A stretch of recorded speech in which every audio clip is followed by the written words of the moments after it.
listening to Truth or Dare to Share by Ambitiously Intuitive. Welcome to this episode of Truth or Dare to Share, where we are talking about everything, everywhere, all at once. We're going to go ahead and jump into Act 1, where we do reactions. After that, we're going to do Act 2, where we ask each other questions. And then Act 3, what we're here to do, which is play Truth or Dare and ask ourselves to essentially be introspective in parallel with the characters and story from Everything, Everywhere, All at Once. So I'm going to go ahead and pass it over to Cynthia. Why don't you give me your reaction to a movie that swept the Oscars last year? So I watched it yesterday and I forgot how much I loved this movie. Obviously it's chaos, right? But there are so many good nuggets in this movie. So I guess I should start by saying I think that this movie was so well made, and all of the symbolism and all of the stuff in it, it made you feel it too, in a way. I definitely was feeling all the feelings. But I really enjoyed this movie. Amina, reaction to Everything Everywhere All at Once? Yeah, it was definitely good, chaotic in a good way. And it was cool because not that many people have made movies on the subject of all these realities existing at once. So it's cool to actually see it lived out. Interesting. You want to watch something like this. It's so different. And I like that the main characters are also different. Like whoever thought you'd be watching a movie about this Asian couple running a laundromat. Doing laundry in Texas. Yeah, so it was just interesting, captivating, really well made, definitely cool. And the people that decided to go after that topic, they killed it, I feel like that's a tough topic to make into a movie, but they did a great job of it.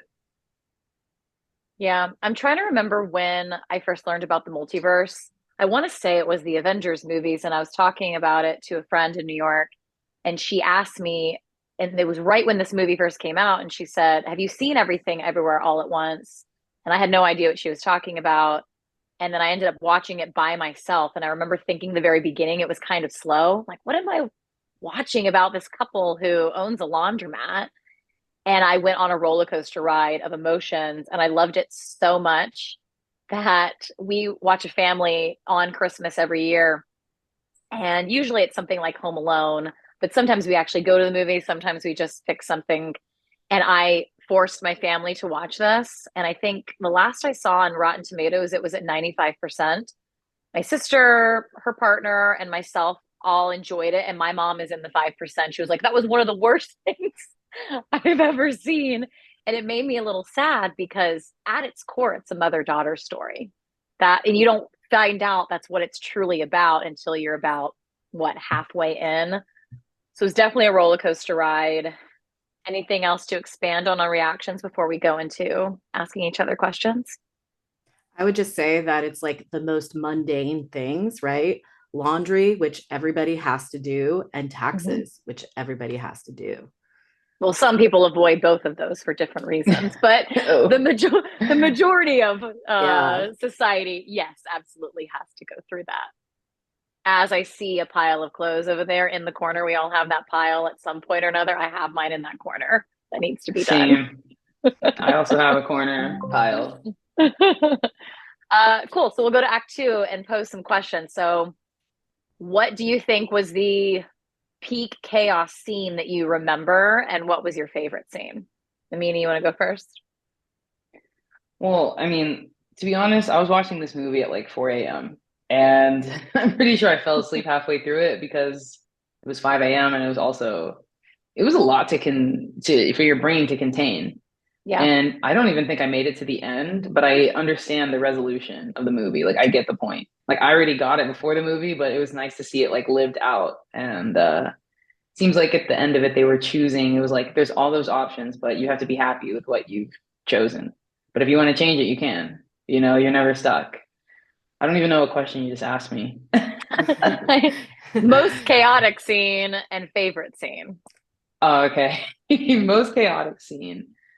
it was just moving so fast. You know what I mean? Like there were just like all of these different costumes and characters, and like I don't remember specific scenes. I just remember the overall feeling and general message. Like I don't know like how to describe the scenes because they were all just crazy. It was just like So we'll they were pivot. all What was just what was the message that you walked away with?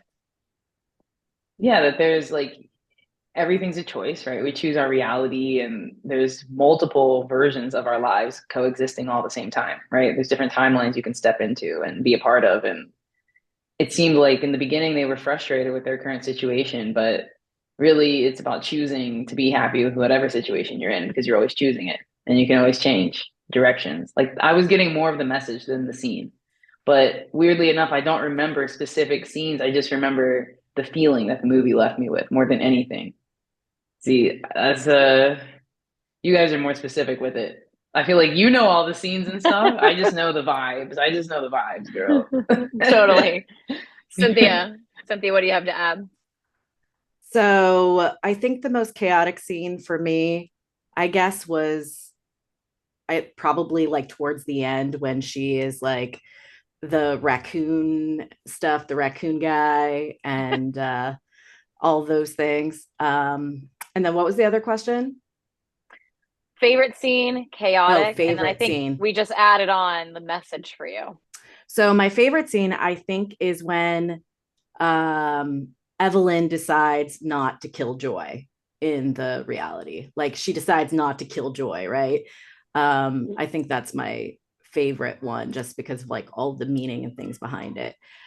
And I think so. I think that there's like a few messages, takeaways from this movie. I think the first is like that it's all about perspective. And I think that you are the only person who should validate yourself, you know, because Evelyn at the beginning of the movie, she is just like all over the place. She's worrying about what her dad is saying to her. She is not listening to her husband. She is so worried about how people are perceiving her. I mean, specifically her family in this case.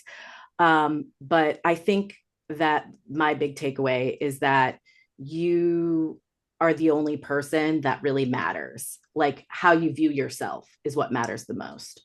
Mm, mm.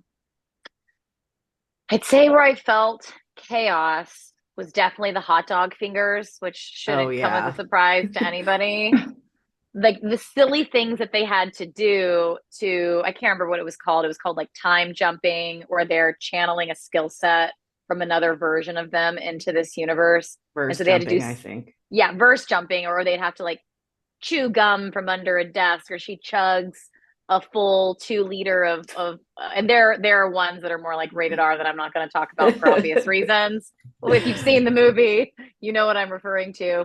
There's so many to choose from chaos, but hot dog fingers. But I do think that they had to do really silly things for people to process a very difficult concept. Because if everything is a different choice, it can lead to all of these things. And anything you say can lead to another parallel existence. Because she's the one who spoke that into existence. She's like, oh, so what you're saying, there's me out there with hot dog fingers. It's just, it's Yes, so yes, there ridiculous. is. Yeah. The movie And is hard to watch. Like you have to move fast. It's so much. you do. And in all fairness, I've seen it now, I think 4 times. I watched it the first time by myself. Months later, I think I watched it again because I wanted to see what would I catch this time that I didn't catch the first time.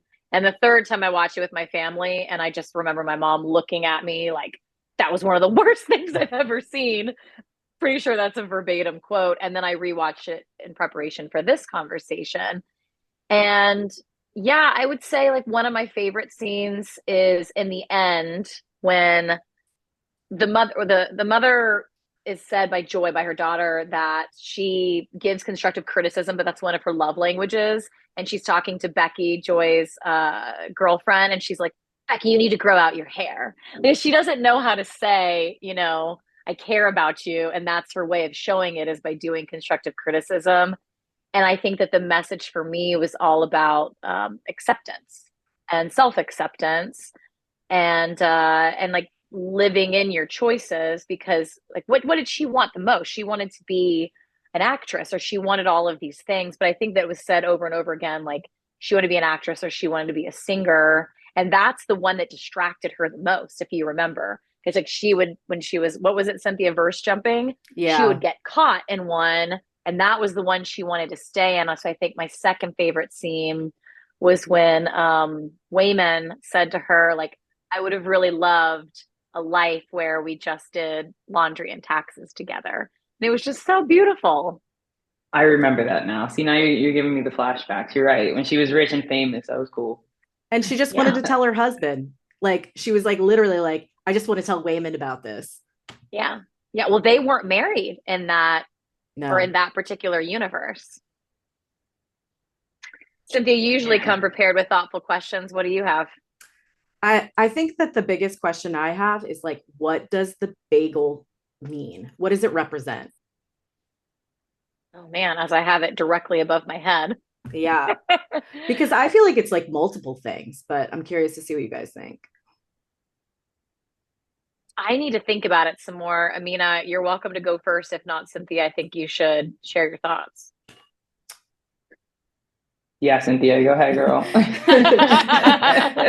at asking the first- deepest question. Well, I mean, I feel like it's like the base of the purpose, right? At first, I thought it meant depression. I thought it was showing how she was like depressed because like the googly eyes, right, are what represent joy and fun and like, which is just another, yeah, but it's just like it's like the opposite of the bagel, right? The googly eye is the opposite of the bagel. And so I also was thinking that it also represents like the woman, right? That we are all coming from women. That's because I was like watching this with Brandon last night and we were talking about it. And, you know, he's like, it's a woman. And I'm like, I do think it is in that scene, but I also think it represents depression or where we are and then maybe where we want to be. Okay, so I did take notes on this, which Amina should laugh at because I always ask Amina, I'm like, did you take notes? And she's like, no, girl, this is organic. And if I don't write it down, I won't always retain it. I thought that it meant, because again, going back to this point about using ridiculousness to talk about these surreal, deep concepts that are also triggering, I thought that if everything everywhere all at once, the opposite of that is just nothing. This is a trigger warning. I thought Joy was just wanting to commit suicide. That she was like, I'm tired of feeling everything everywhere all at once all the time, that she's feeling chaos, that she doesn't feel accepted. So she doesn't want to exist anymore. And so if everything everywhere all at once is on one end of the spectrum, everything is actually nothing. Because what she said, she's like, I didn't want to actually kill you. She's like, I just wanted to meet somebody else who's going through what I'm going through, which is everything everywhere all at once. And she's like, I just want it to be over because it's not worth it. And then you see Evelyn coming to the realization that googly eyes, that you should live in the present moment, that you should be lighthearted. Because isn't that what the metaphor is? If you like take out the multiverse or any theories from Neil deGrasse Tyson or other scientists, is that when we live in our heads, we're projecting to the future, we're projecting to the past, what doesn't exist, what doesn't. And she just wanted peace. And that's when they become rocks, is just to exist in a state of peace. And then even when Evelyn's trying to fix everything, you know, she's trying to go chase the raccoon to get it back for the chef. She's like, everything balances out. Like you try to make things better and then it goes back to homeostasis. And Joy sees that as being depressing. And I thought at the end, it was like, even if you're going through pain, you want somebody close to you, like to feel connected, to understand you. So that's my conglomeration of, or my interpretation of it. Amina, did that? It makes sense. It makes sense for sure. Surface anything? Yeah, because I feel like also what I like is that it's a different story, right? There was a love story in it because that's humans always like that, but it was like a bigger story, and it wasn't necessarily like, even though I think, yeah, she was really stressed out. That was one of the first things I noticed. I was like, she's stressed out. You know what I mean? And then you realize it's not worth it. I'm somebody that's not really stressed. So I'm always like, it's just not worth it. Like it's the whole time. It's like, because you can shift and change, but it also, life is complex, you know, and it's not always easy to manage your thoughts and to manage the knowledge of knowing that you can always shift, right? So you're also seeing them go through those struggles because even though you know you can shift and you should stay positive, it's still not easy. And there's going to be times of up and down, right? And I like that they show that. Sometimes it's like, it didn't feel like a fantasy movie, even though it was just completely chaotic. It was like both. It was very catch 22, like the whole time you're watching it. It's just a lot of catch 22s. So it was cool. That Yeah. was my takeaway. I'm curious more. I like this interpretation of almost like returning where you came from, that it symbolizes a woman. Tell me Well, more it about goes, yeah, well, that it goes perspective, back. Cynthia. Yeah. Well, it goes back to the fact that in the end, right, it's all about the daughter and the mother. And we come from our mothers, right? And like this also this idea that we are as mothers, our mothers want or see themselves in us. Therefore, they want better for us and they're giving us criticism because they see themselves. And so it's like this idea that we came from our mother. And obviously, there's like a little bit of like symbolism in the fact that her daughter's name is Joy, right? That Yeah. Wayman and Evelyn, like they have a daughter named Joy, right? The the outcome of their relationship is joy. And I think also, That. yeah, and I think that, you know, the hyper critical, like as you were saying earlier, her mom did not know how to communicate her feelings to her daughter. Like in the scene when she is going to the car to talk to Joy, she like instead of telling her what she really wanted to say, she's like, you need to get healthy, you know? And Mm-hmm. like, so how did that make her daughter feel? And it was because it was like from a place of love, but the reality is that hurt Joy, right?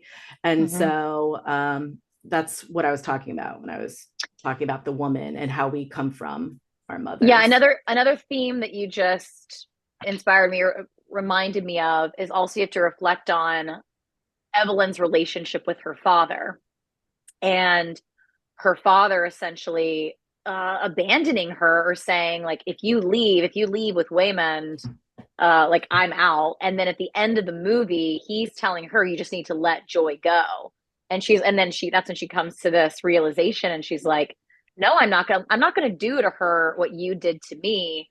And then another favorite moment of mine is when she's clutching to Joy when she's going into the bagel and like Evelyn can't hold on to her. Then you see her father embracing Evelyn, and it's this line, and it shows this importance of connectivity, and that's why like acceptance is really important to me because Evelyn never felt accepted by her father, so therefore she never pursued any of her dreams. It almost felt like she was frozen and she was like in analysis paralysis, like she couldn't actually make a decision. And that's funny because Alpha Wayman said to her, that's why she was like almost the perfect canvas to be able to channel every version, because she was the one who had never really done anything. So that meant she was capable of doing everything. And I think that's a pretty dope way of looking at it. Yeah, absolutely. Yeah, it is. Well, a lot of different ways we could take that. I have a list of questions here, but what else you got, Cynthia? I think that was my biggest one. And then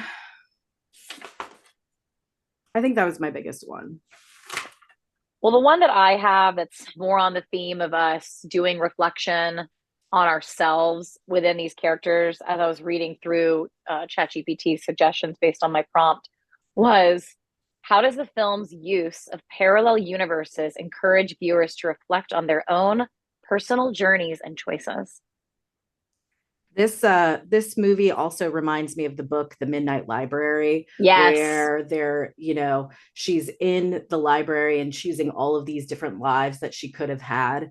And I also think it's like really interesting, this idea that we, with just some mundane task, right, that we could just be in this, we could have this completely different life. You're one decision away from a different life. That's what Mel Robbins says all the time. Well, let me ask it in a different way. What parallel universes do you think Cynthia, Amina, and Lacey are doing?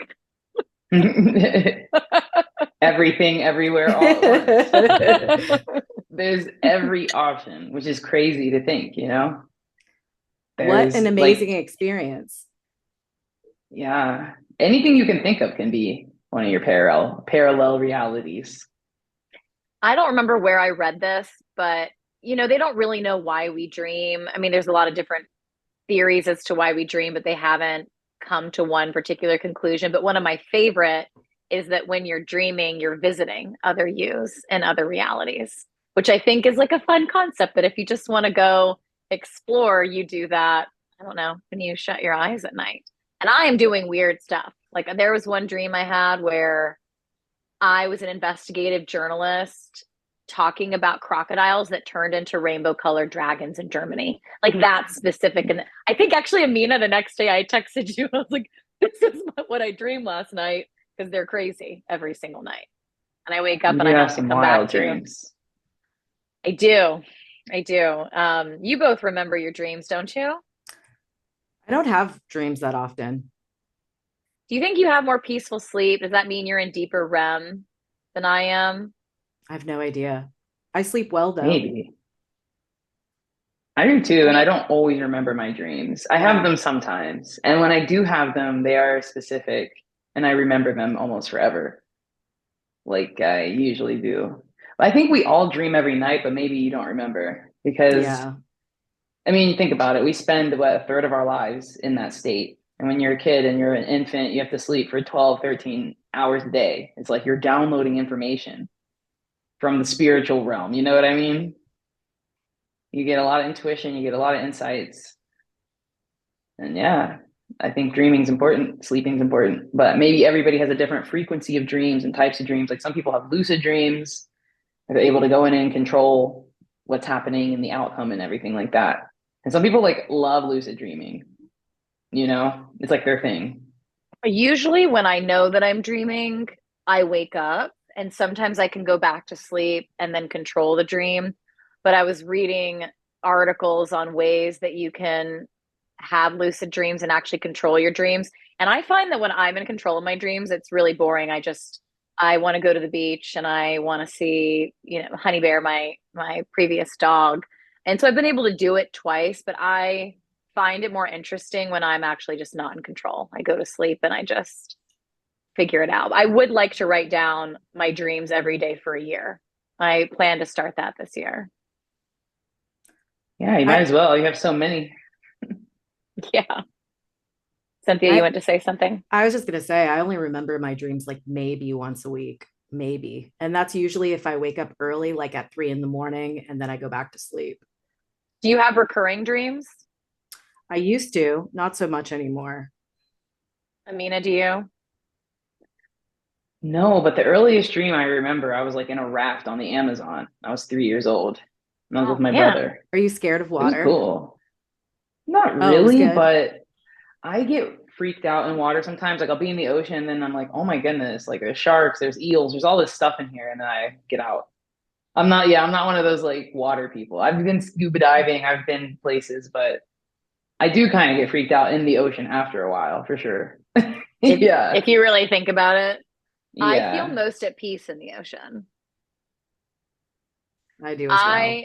I have a few recurring. I lose my teeth like once a month and I wake up and I'm like touching my teeth. And I dream about Sunnies where Cynthia and I worked together many moons ago. And I used to write down orders and I never wrote down orders and I just go type them in the screen. I mean, at the one point we had to because we had to write them on tickets, but when they changed the system, but now I dream that I can't remember anybody's orders. I drop trays. I never really dropped anything.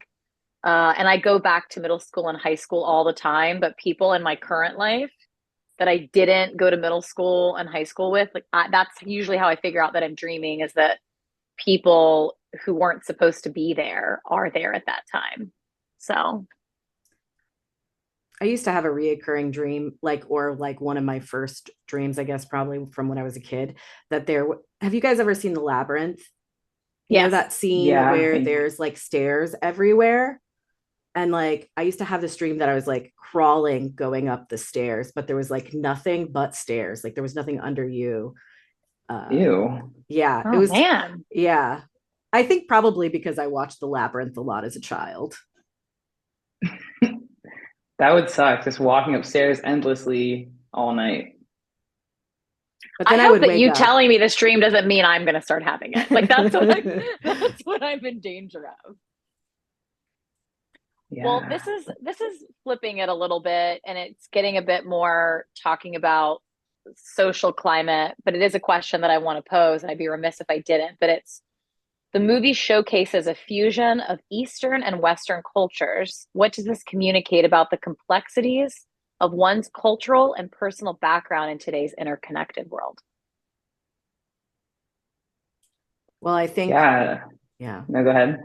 I was just going to say, like, I think that you saw how important parents are, right? In this specific story, like Yeah. how her dad views her is affecting her life in every aspect of it, even now as a grown woman. Um, I think generationally, we all have our own, um, things with our parents, with our grandparents. Um, yeah.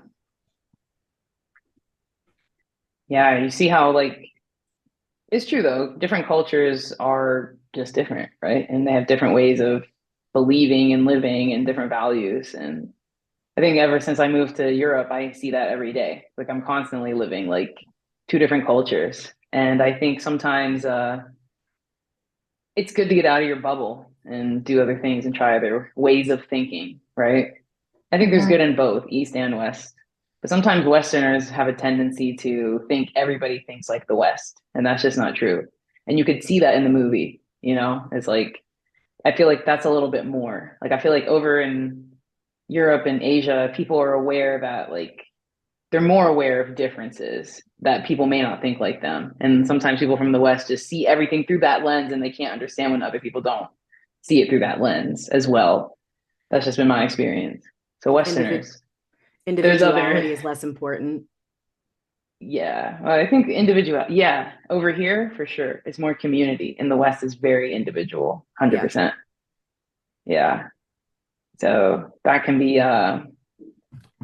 tough when the West is telling you you need to succeed as an individual, and then other cultures and countries are like, well, it's more about a community, and we really have to meet in the middle. That's something we definitely have to do. It's about both. In order to have the best community, you got to be the best individual you can be, right? Right. Being from a small town, which Pensacola is about 50,000 people, I think like the broader area, I think is closer to 250,000. I have not looked up these statistics in years, so please fact check me. But when in moving from Pensacola to Tallahassee, Tallahassee ended up in Orlando. Orlando, I think, is 8 million people. And then now living in New York City, one of my favorite parts is the diversity. Like everybody suffers on the subway together. You can be sitting next to a myriad of different cultures, and you're all sweating on the subway and dealing with the person who's, asking for money or doing flips on the bars. Like we're all kind of just going through it together. Um, when I read this question, one of the first things I thought of, other than how my mindset has changed over time by exploring different cultures, not everybody has that luxury of being able to. We're all very well traveled people that are talking, and that's not the case for everybody. And you get to see the more places I go, the more I realize how much the same that we are, even if the values can be different or the cultures can be different. And I think it's why it's so important that if you can't travel, that this is why fictional characters can be so impactful, is that you can see the stories from what an Asian couple who immigrated from China, what it's like to live in America for them, and also realize that some of the pain points, going back to the pressures you can receive from your family, that still is the same. And I think that that's where like there's opportunity for connection. But I know so many people who are unwilling to watch stories like this because they don't see themselves on the screen.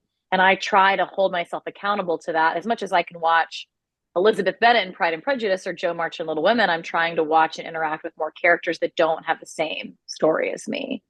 And so that's where I hope we transcend and find that middle ground is, even if you can't go there or you don't have people that live in the same town as you, that you can read stories or watch shows and movies where you don't necessarily see yourself, but you might find a parallel. I think Yeah, this you should be movie, able to see yourself in everybody. I think that's also part of the movie. Is yeah. like, we're all connected, and I actually like to watch stuff where I don't see myself. Like if I want to watch a movie, I want to watch something completely different from my reality. And that's also what I appreciate about this movie, is that it's something different, right? It's not just like the typical love story. It's totally different. I actually don't even like TV shows sometimes that are too realistic. I'm like, I can just get on Instagram. Like I want to be taken to like a fantasy world, something different, somebody else's experience. So yeah, we're all humans. I also think like 2024 people, let's go. at You know the this. to go to your point, Amina, like at the end of the movie, in order for her to win, right, she had to tell every person that she loved them. And so it's like this idea of the connectedness of, I love you, you love yourself, and then they're winning. Wow. Yeah, that's true. We're all one. All one. Just with Yeah. different different flavors, because everywhere in the world different foods grow. It's like that's about it. We're all people. Different foods, different ultraviolet rays in different locations, just like how close you are to the equator. Which I also feel sun is so good. Moving to Europe, I'm like, oh, I need more sun. Like I really need more sun. Gotta figure this out. We I really mean, need well, it. Huberman Lab would be proud of you because we're supposed to be getting sun within the first 90 minutes of waking and within like 90 minutes of the sun going down, and how much sun that you have gotten will affect your sleep 3 days from now. And I'm quoting Huberman Lab. Somebody comment if I did not get those statistics correct, but I'm pretty sure I'm paraphrasing him correctly. Yeah, the sun is important. It's but now we're getting completely off topic. This is a health podcast now. Like well, that's what's interesting about this movie is that it inspires introspection. It's watching characters that have a completely different story. Like, how many times do you watch about laundry and taxes that have hot dog fingers where you're verse jumping? It's not a traditional love story, but ultimately it's a mother-daughter story that's about self-acceptance. So it's inspiring us to have a conversation, a chaotic conversation. for sure. What would you say is the ending? Like what was the resolution? Like what was the start, middle, end? It's funny, when we were recording a different episode, I said if Amina was here, she would say, what was the beginning, middle, and end? Cynthia, why don't you go? I was going to say, I think the beginning is when she sees the instructions on the back of the divorce papers. That was like the beginning for me. And I also think for the beginning, like the whole scene when Waymond is like trying to talk to her and she's just like telling him what to do, what he should be doing. And like the fact that there is like behind her, there is a TV with all of these different perspectives of the same place, right? And so I think that that was sort of the beginning of like the journey, I guess, of this movie. And then I would probably say I think that the middle is when she decides not to kill Joy. I think that that's probably I would say the middle for me. And then the end, I think, is when she recognizes the googly eyes are what are most important, or that she recognizes that she needs that balance because Waymond is the hope and she is the opposite of that. I don't want to say that she is criticism, but she is definitely on the darker side. I'm inspired by what you said, and I'm going to translate a little bit of it. I would say the beginning emotionally is stress and avoidance and chaos based on like what you just said, Cynthia. The middle is almost like self-awareness and like social awareness, like what she realizes, to your point, like I don't know, that she has like all these different possibilities, and that her daughter is Jobu Tupaki, and then the ending is like self-actualization and self-acceptance and like acceptance of her loved ones, which is shown in a lot of different ways, like the googly eyes that you mentioned, Cynthia. I think even them wanting to be rocks, because remember, first she shuts down when she's overwhelmed, just like Joy, and then she gets why she wants to go into the bagel. And then when the rocks have the googly eyes and she's being playful, and then they're able to find resolution and find peace. Definitely a Yeah, I roller like coaster that. ride. Biggest roller coaster ride, and must have had a big budget because there was a lot of scenes and costumes. The one when she just they do the chapters, everything, then everywhere, then all at once, which is just so smart. When they do the all at once, I was thinking about how many costume changes that actress had to go through to showcase. I don't know how many times it changed. I'd be curious to look that up. I love how she becomes one. That's like really great part too. Yeah. So much symbolism, so much surrealism. Is there anything that we haven't, before we go to Act 3 and play Truth or Dare, is there anything we haven't talked about in this movie that like has to be talked about? I think it's all been covered. You just watched it yesterday. You should know. I mean, there's just so many There's things so to much reflect on. symbolism in this movie. Like it's unbelievable to me. Like even their names, right? Because it's Waymond, the way, right? And she is Evelyn, she's Eve, she is the alpha verse. Oh And my then her gosh. daughter is Joy. Like, I don't know. I think that this movie is like, it's so good. It's just, it's it's so impactful and has so much going on. Everything everywhere at all at once.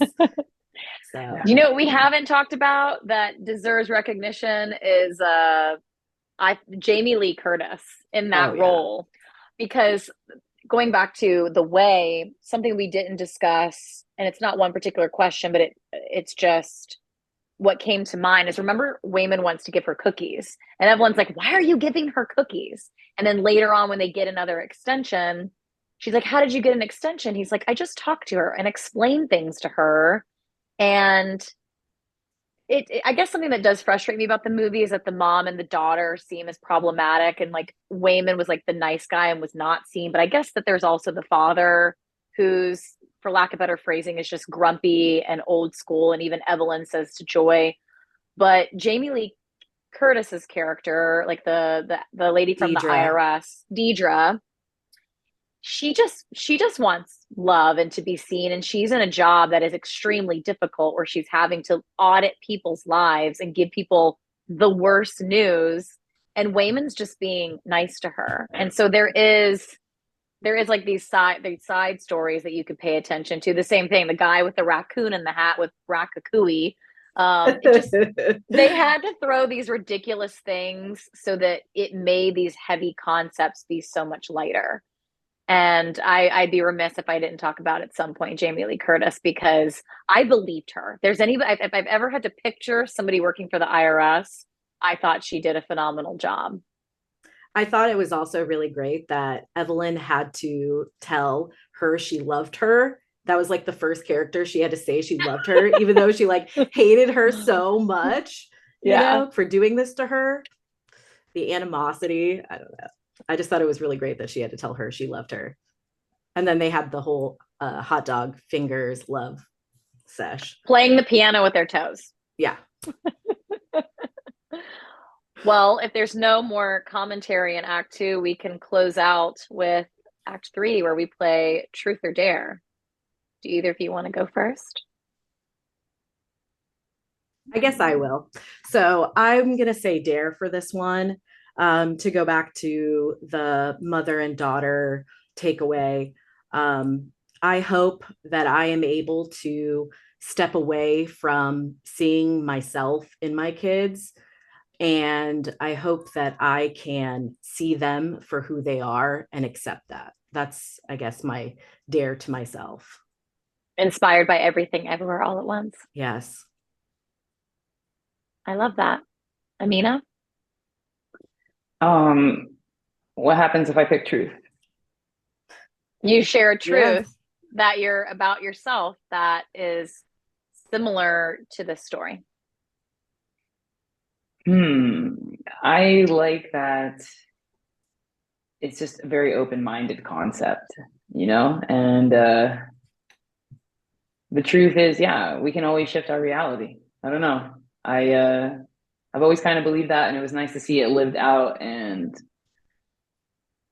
I think I'll do Dare as well. Why not? We can do both, right? We make up our own Yeah. rules. Yeah. Exactly.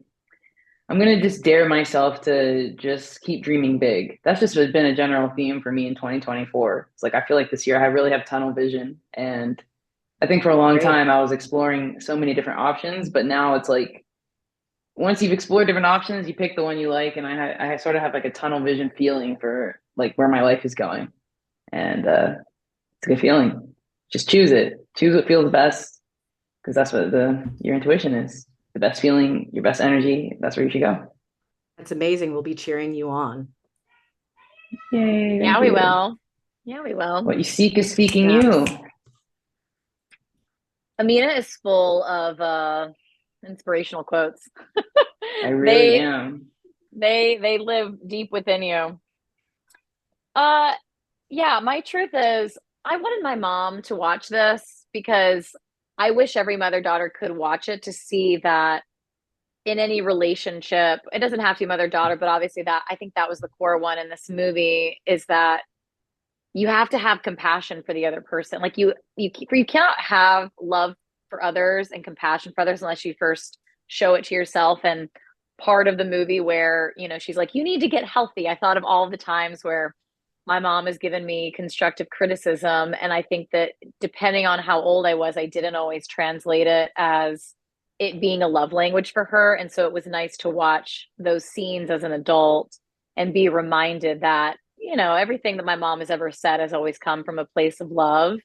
And I don't have any children of my own, but I can't even imagine how tough that it is to not try to project yourself onto another human.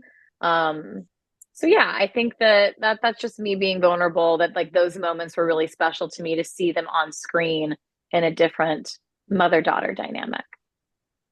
I think like you said, to piggyback on that, it was interesting to see lead characters that weren't like young, right? I feel like a lot of the movies as a millennial that I've seen just in my head have always been around my age, right? So watching a movie about these sort of, I don't know, I guess they're boomers. They're older than Gen X. And there's just a lot of things culturally within, like, I feel like the parents, like Evelyn acts like a lot of people's, like if you're a millennial, a lot of people have a mom like that. You know what I mean? That's Yeah. definitely something that I notice. Is just, I feel like sometimes older generations have a harder time being as expressive as us.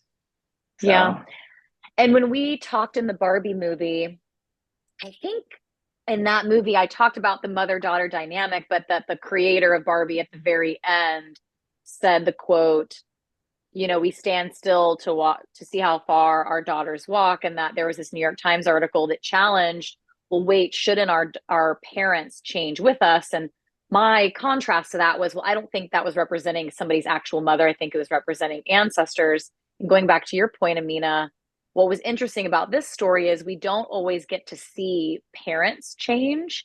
And I do think anybody's capable of change at any time.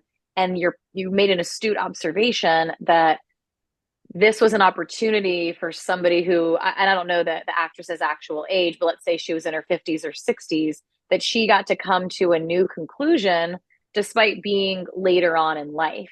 And that is an important story to tell us that we have the ability to change at any time. we Representation do. matters. It does. It's Absolutely, it nice to does. see stories of people older in life because it's like so much of Hollywood and life has always been like it makes it feel like life ends at 25. And like what are you supposed to do from 25 onward? Like there's still so much life to live and Whatever even you want. exactly. And you brought up Mel Robbins, like she didn't make it till she was like 40 or whatever. Like so many people 40s and 50s is when they start thriving and doing other things with their life. So I think that was also just important to see Gary people that Vee are older. Yeah, Gary Vee Absolutely. says the same thing, like less under 30, under 40 lists. And I want to hear more about somebody in their 60s getting their PhD or that they took up painting in their 80s, like more of that. Yeah. The other So you thing I have would add models on, to look up to. Go ahead. Sorry. no, it's okay. I was just gonna say I would also like to add on to, because I was, as you guys were talking, I was thinking about this, and I also think like accepting who we are in ourselves, that mistakes, like, because I was like remembering one of the quotes from the movie about how like all the rejections and all the mistakes we make are led us to where we are today, right? And we always think of rejection and mistakes as like this negative thing, but it can be positive, right? That we can accept this and we can, you know, change and move forward.